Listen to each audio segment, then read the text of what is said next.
ஷார்ட்ஸில் பார்த்துருப்பீங்க ஃப்ரெண்ட்ஸ். இதுலேயும் அட்டாச் பண்ணுறேன். அவங்க தான் என்னுடைய அப்பா. என் அப்பா இப்போது என் கூட இல்லை, உடல் தான் ஃப்ரெண்ட்ஸ் இல்லை, உயிர் என் கூட தான் இருக்குது. நான் எங்கள் அப்பாவோட நினைவுகளோடு ட்ராவல் பண்ணி என்னோடய வாழ்க்கையில் கடந்து வந்துட்டுருக்கேன்.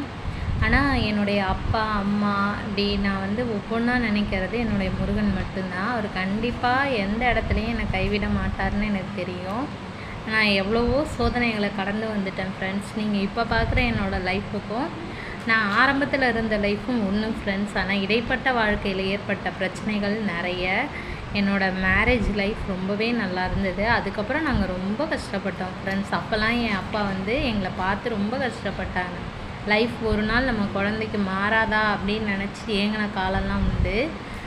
அதுவும் வந்து என் ஹஸ்பண்ட் ஃபஸ்ட்டு வந்து அதிகமாக ஃபாரினில் இருந்தவங்க தான். நான் மேரேஜுக்கு அப்புறம் 2 இயர்ஸ் போல் போகலை. அதுக்கப்புறம் அவங்க போகிறப்ப அனுப்புகிறப்ப அவங்களுக்கு மனசே இல்லை. என் அப்பாவும் ஃபாரினில் இருந்தவங்க தான், அவங்களுக்கு அந்த லைஃப் தெரியும். அதனால் அனுப்பவே மனசு இல்லாமல் கொஞ்சம் ஃபினான்ஷியலுக்காக தான் அனுப்புனாங்க. அவ்வளோ கஷ்டப்பட்டோம் ஃப்ரெண்ட்ஸ். பாப்பாவுக்கு பால் வாங்க கூட கஷ்டப்பட்டிருப்போம். அது ஒரு முக்கியமான அது ஒரு காலம்.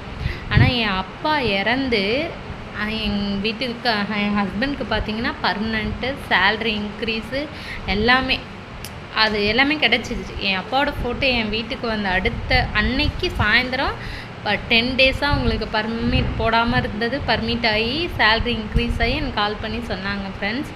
அப்போ வந்து என் அப்பாவோட அன்பு எவ்வளோ ஒரு உண்மையான அன்புன்னு பார்த்துங்க. அதே மாதிரி தான் நான் என் அப்பா மேலே உயிரே வச்சுருக்கேன். என் அப்பான்னு சொல்லும்போதே என்னால் அதை ஏற்றுக்கவே முடியாது ஃப்ரெண்ட்ஸ். அது நிஜ வாழ்க்கையில் எத்தனையோ பேருக்கு இப்போ பார்த்திங்கன்னா அப்பா அம்மாலாம் இருக்காங்க ஃப்ரெண்ட்ஸ். அவங்களாம் வந்து அப்பா அம்மாவை ரொம்ப கஷ்டம்லாம் படுத்திடாதீங்க ஃப்ரெண்ட்ஸ். அவங்க இருக்கும்போது அவங்களுக்கு என்னென்ன செய்ய முடியுமோ நம்ம ஆசைப்பட்டு அவங்களுக்கு செய்ய வேண்டிய அத்தனையும் நம்ம ஃபினான்ஷியலாக கடன் வாங்கியாவது செய்வோம் ஃப்ரெண்ட்ஸ். நம்ம அவங்களுக்கிட்ட நம்ம பட்ட கடன் என்றைக்குமே அடைக்க முடியாத ஒரு கடன். ஆனால் வந்து அவங்களுக்காக நம்ம அதை செய்யறதுல ரொம்ப சந்தோஷப்பட்டு செய்வோம் ஃப்ரெண்ட்ஸ். இதுதான் உங்களுக்கு நான் சொல்கிற ஒன்று. ஏன்னா என் அப்பா அம்மா என் கூட இல்லை. எனக்கு அம்மாவை விட என் அப்பா தான் அம்மா அப்பா எல்லாமே. நான் அம்மாவை மிஸ் பண்ணதே கிடையாது. ஆனால் அப்பாவை ஒவ்வொரு நாளும் ஒவ்வொரு நொடியும் மிஸ் பண்ணிட்டு தான் இருக்கேன்.